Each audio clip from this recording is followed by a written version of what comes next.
In 4.2, question number 3, they give you a dimensioned drawing and they ask you to create the shape in two different ways. One way they do it just additive and the other way is just subtractive. So let's look at doing it just additive first. So I'm going to start a new part, so I can either go to part right here or I can go under new and then select standard part file. There's lots of different ways to do it, but that's one way. Okay, so looking at the drawing, we're going to start by just doing it additive. So I'm going to start with a sketch, and I'll pick which plane do I want to start with. So do I want to start with the XY plane, the XZ plane, the YZ plane? So I'm going to pick my XY plane. I'm going to hold the scroll wheel down on the mouse just to kind of slide it over a little bit. And looking at the shape, I'm going to start by getting my rectangle tool, and I will create part of that kind of vertical piece first, so it looks like it is 2 inches tall. Now I can just hit tab and it takes me over to the other dimensions. My height, actually that was my height, so what I'm going to do is I'm going to hit tab again. So this is going to be 2, and my width is 50 plus 150 plus 50. So when you add that together, it gives me 250. So now, for some reason, if these dimensions are off or I didn't dimension at the beginning, I can just get my dimension tool, double click on it, and then change it to whatever I want it to be. So in this case, I want it to be 250. So that's the, and by 200. And I'm going to finish that sketch. Now it kind of zoomed, it kind of went off the edge, so I'm just going to hit the home button, kind of get it realigned on the screen. I'm going to take extrude, I'm going to extrude this out. It says 1 inch on the paper, so I'm going to say 1 inch right here. Now on the top face, I want to start a new sketch there, so there's a couple different ways to do that. I can right click and select new sketch, that's one way. And again, I'm going to hold my scroll wheel down and move over. Take my rectangle tool. Go to the corner, I see that little green dot show up. I'm going to drag all the way down. I know it's supposed to be 1 inch, so I could see there in that box that I have traveled 1 inch, and I could also tell I'm kind of on top of the line. And then I have a width of 1/2 inch, so I could either type it in now and then hit enter, or I could do it afterwards. I could dimension it afterwards. So now I need one on the other side, so I'm going to go to the corner again. And again, maybe I just drag a rectangle that's not the right size. I could say from the left side to the right side, that should be 1/2 inch, and from the top to the bottom. Now, if you ever get this where it says, hey, that's going to over constrain it, the reason why is because when I drew the rectangle, I went to this line over here. It knows that that's how far I wanted it to be. I'll hit accept. So if you ever get these dimensions that are in these parentheses, you can't change those necessarily.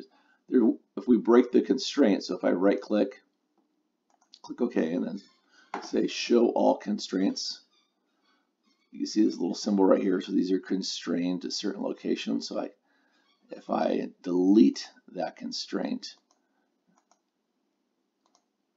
now I should be able to dimension this.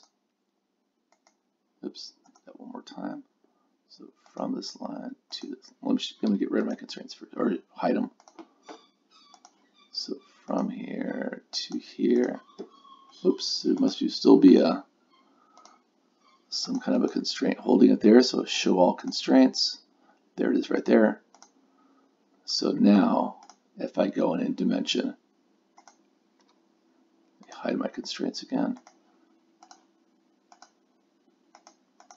Now I can make it whatever size I want it to be because I've gotten rid of the constraint that was there. But I'm going to go Control Z.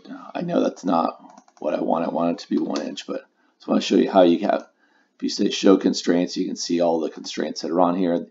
These lines mean that these have to be parallel. This is my parallel constraint. This is my horizontal, so that makes this horizontal perpendicular, so it makes these lines perpendicular. This is where it's constrained to another shape. I have a perpendicular, parallel, horizontal again over here. So now that I have them the right size, so 1/2 inch by 1 inch, 1/2 inch by 1 inch, finish my constraints. And I need to extrude these. So this piece and this piece. But I don't want them to be 1 inch, so I'm just going to hit 1/2 inch. Now, if you ever make a mistake, I could always just double click on the little symbol here and change that. So,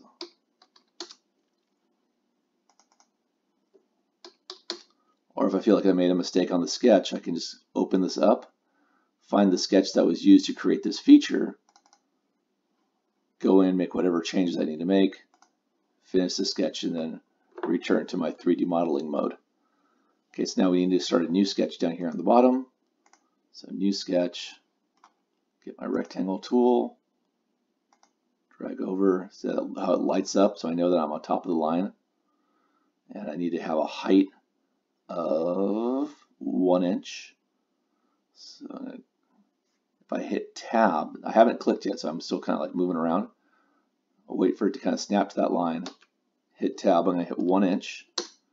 So now I've got a 1 inch height right here. You can kind of see the dimension. I'll finish the sketch. I'm going to extrude that out. And I need to extrude that out. Let's see, it's 350, take away an inch. That gives me 250. Take away 1.5 inches. So that gives me 1 inch. I extrude that out 1 inch. And then there's 2 little pieces on either side that need to get extruded as well. Again, we're only doing additive. We're not doing subtractive. So I'm going to right click, start a new sketch here, get my rectangle tool, go down to the corner, click, drag away to, so I see that line on the top light up. So I constrain it there. You kind of see the 1 inch measurement right there for height. So I'll go back. I know the width of this has to be 1 inch. And I can do the same thing over here. I could tab back and forth, or I can dimension it afterwards. Finish my sketch, and extrude that, and looking at my drawing, that has to be 1.5 inches. And there it is. Now it's done, and I used only my additive techniques. So if I open up all these, and I hover my mouse over, you can kind of see that was the first thing we did, was we made that block. And then we added the 2 pieces on top, and then we added that piece, and then extended the 2 other little blocks coming out.